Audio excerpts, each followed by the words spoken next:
In February 2024, Professor Luo Orang at the Chinese Academy of Sciences published results that should have made global headlines.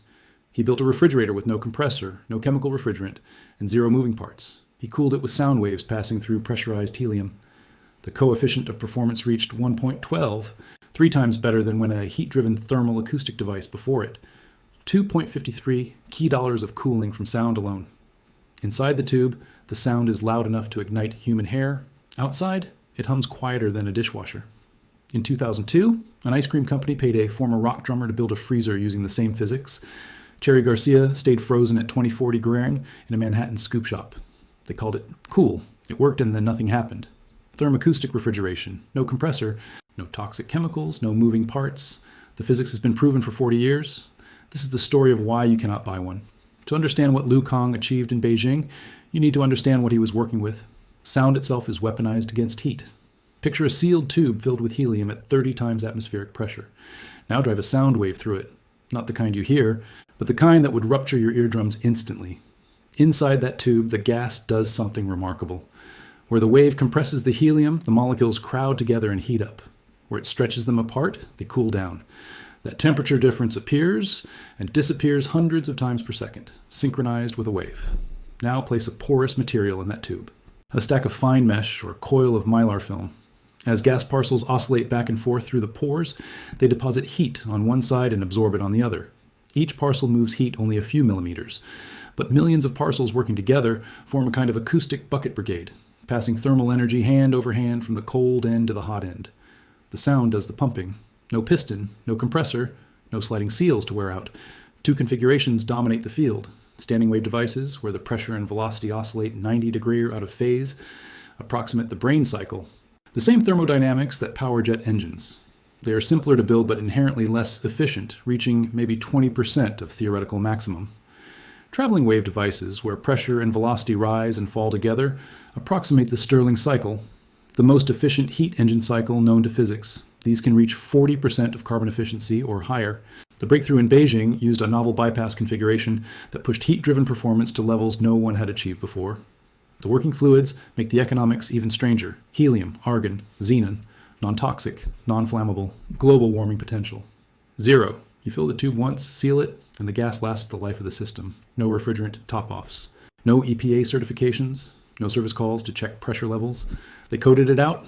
They can't code out physics. Subscribe. The next archive opens soon. Now, let's get back to the investigation. In March of 2020, Sound Energy installed their THEAC 5 unit on the IKC Magenta School in Delden, Netherlands. 25 kilowatt of a cooling capacity, 800 kilos of equipment. Expected lifespan 20 to 30 years. The system runs on waste heat, industrial exhaust, solar, thermal, anything above 100 degrees C, and delivers chilled water with a coefficient of performance of 12.5 relative to the electricity consumed.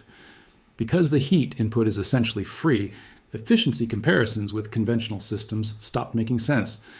The Dutch Sustainable Building Award Committee took notice. Early prototypes were bulky. Critics said the systems would never fit residential applications. But Blue Heart Energy, a spin-off from the Netherlands Organization for Applied Scientific Research, built a 6 kilowatt heat pump engine measuring 58 centimeters long and 45 centimeters in diameter. In April of 2025, Copeland, the HVAC giant, formerly known as Emerson Climate Technologies, invested in the company, the first major industry bet on thermostatic residential technology. Now, here's where I need to be honest with you. This technology is not yet as efficient as your current air conditioner for electrically driven residential cooling. The best systems achieve roughly 50% of conventional vapor compression efficiency. That gap is real. I'm not going to pretend otherwise, but look at the trajectory.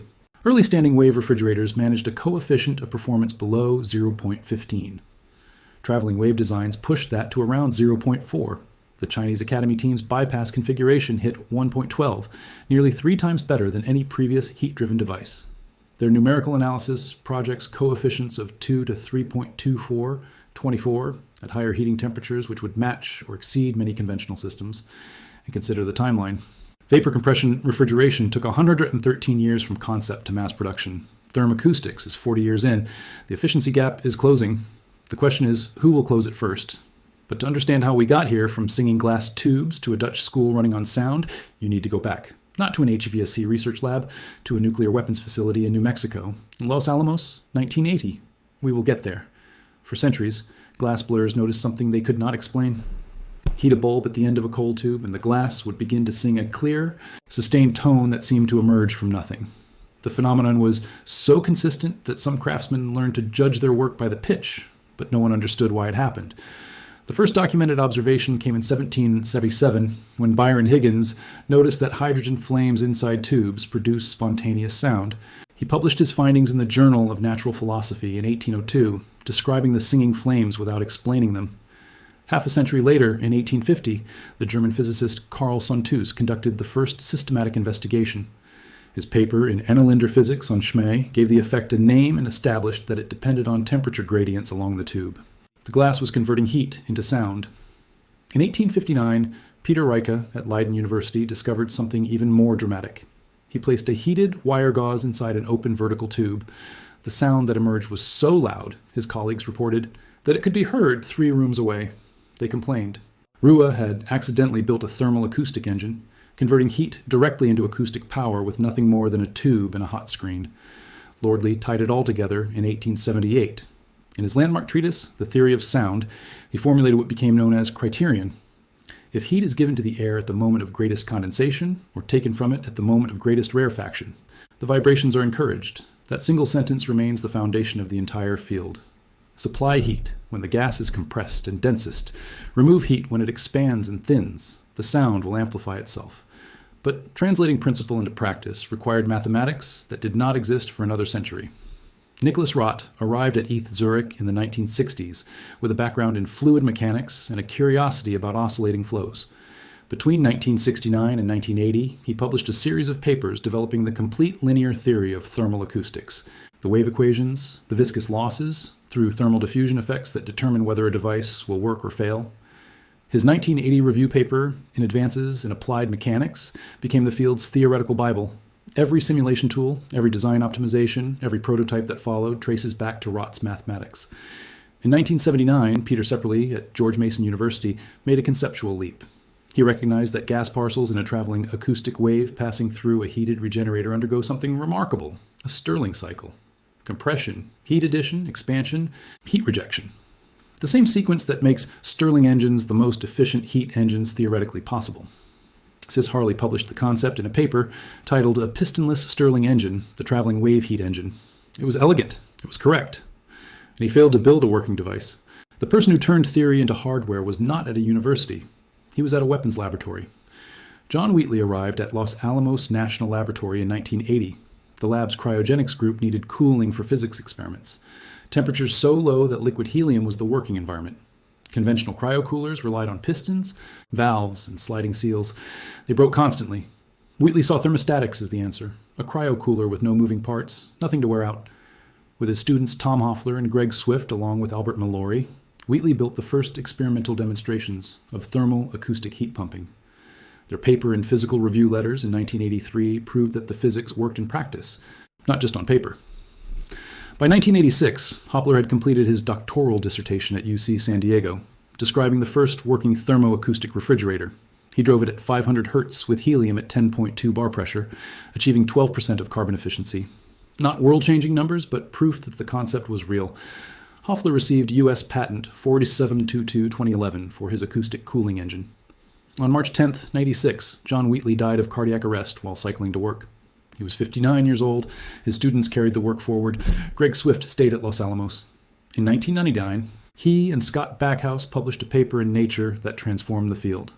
A thermal acoustic Stirling engine achieving 30% thermal efficiency, 41% of the Carnot limit.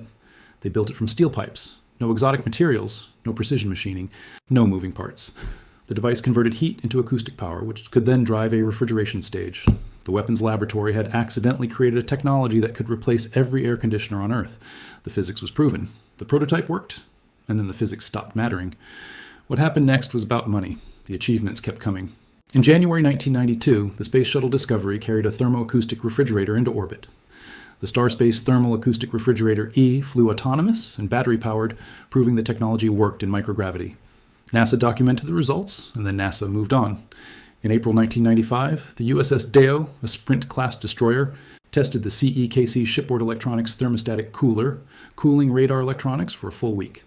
419 watts of refrigeration from Soundwaves passing through helium and argon. The Navy documented it, and then the Navy moved on.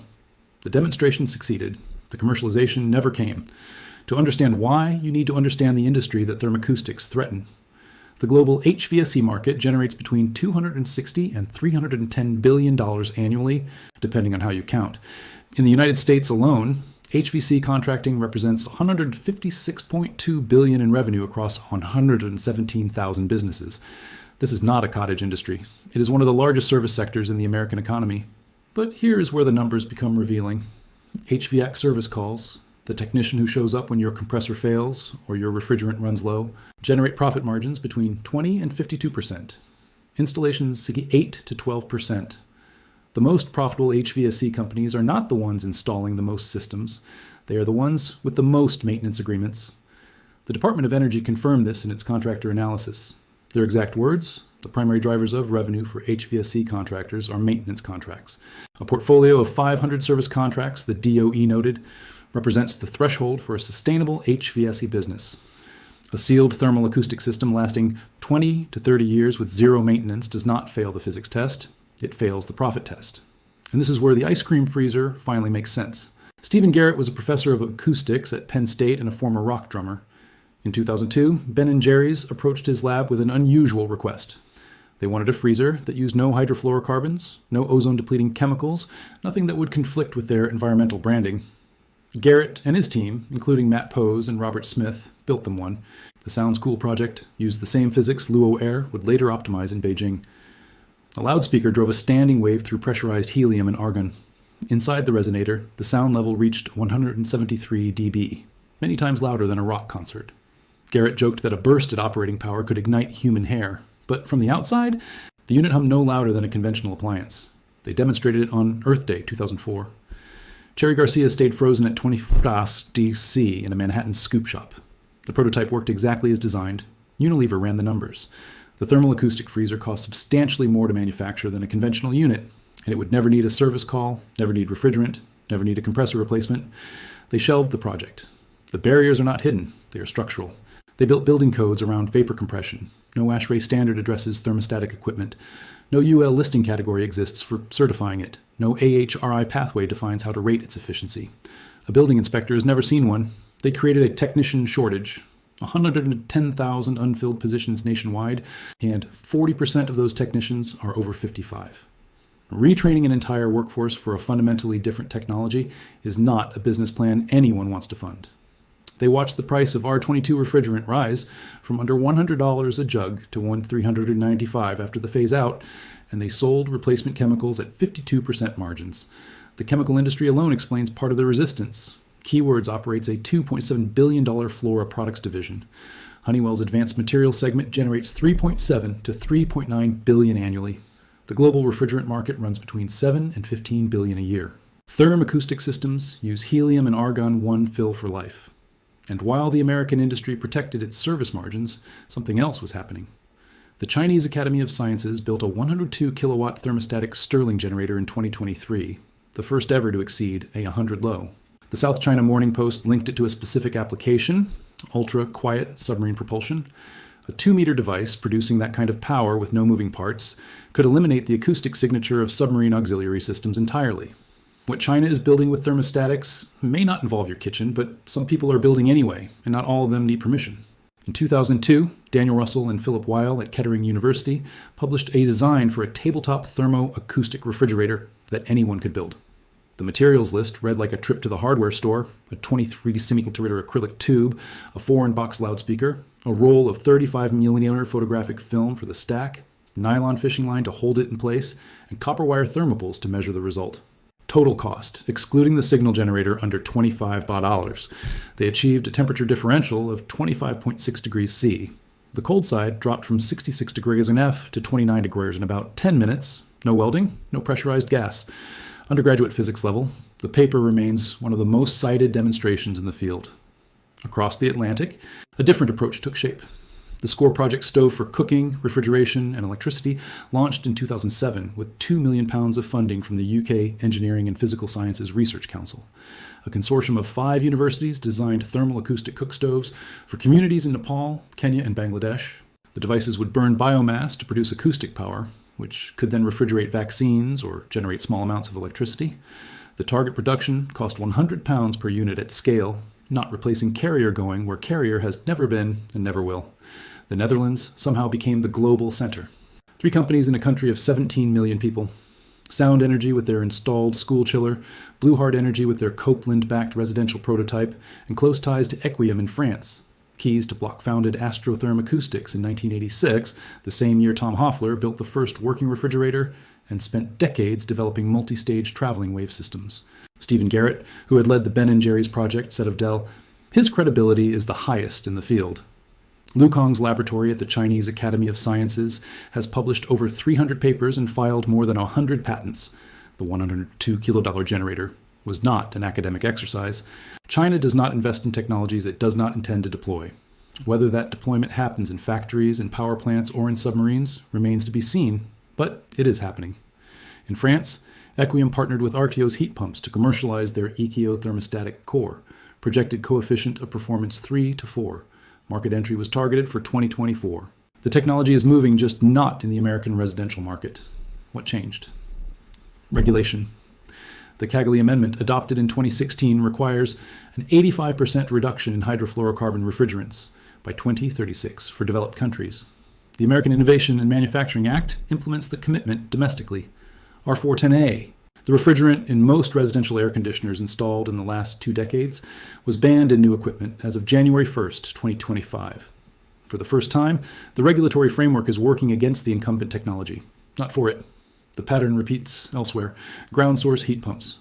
The Department of Energy calls them the most energy-efficient HVAC option available, yet they represent less than 0.5% of U.S. installations. Absorption refrigeration worked commercially in the 1950s. Cheap electricity killed it. Evaporative cooling achieves remarkable efficiency in arid climates. The HVAC industry standardized on one universal solution instead. Thermal acoustics are not unique. It is the latest entry in a long catalog of technologies that worked but did not fit the business model. But there are things they will not tell you, and you should know them. They will not tell you that air conditioning consumes 10% of all electricity generated on Earth, 2,100 terawatt hours per year, roughly 1 billion tons of carbon dioxide annually. Americans alone spend $29 billion a year just on the electricity to run their cooling systems. They will not tell you that there are 2 billion air conditioners operating on the planet right now. And the International Energy Agency projects $5.6 billion by 2050. 10 new units sold every second for the next 25 years. The electricity required to power them would equal the current generating capacity of the United States, the European Union, and Japan combined. They will not tell you that only 8% of the 2.8 billion people living in the world's hottest regions have air conditioning today. In sub-Saharan Africa, less than 4%. Air conditioning reduces heat-related mortality by 75 to 80%. An estimated 550,000 additional deaths per year could be prevented in India alone by 2050 thieves if cooling were available. They will not tell you that conventional HVAC systems leak refrigerant at 3 to 5% annually. Over a 15-year lifespan, 50 to 85% of the original charge escapes. And California's Air Resources Board found that 80% of refrigerant remaining at end of life is vented or released during disposal. Fewer than 3% of service tickets even include a leak rate calculation. They will not tell you that a thermostic refrigerator flew on the space shuttle in January of 1992, 34 years ago, and you still cannot buy one. In 2002, a former drummer built a freezer that kept ice cream frozen with sound. In 2024, a physicist in Beijing broke every efficiency record in the field. In 2025, an HVAC giant finally placed a bet. The physics has never been the problem. The physics has been waiting for the economics to finally fail.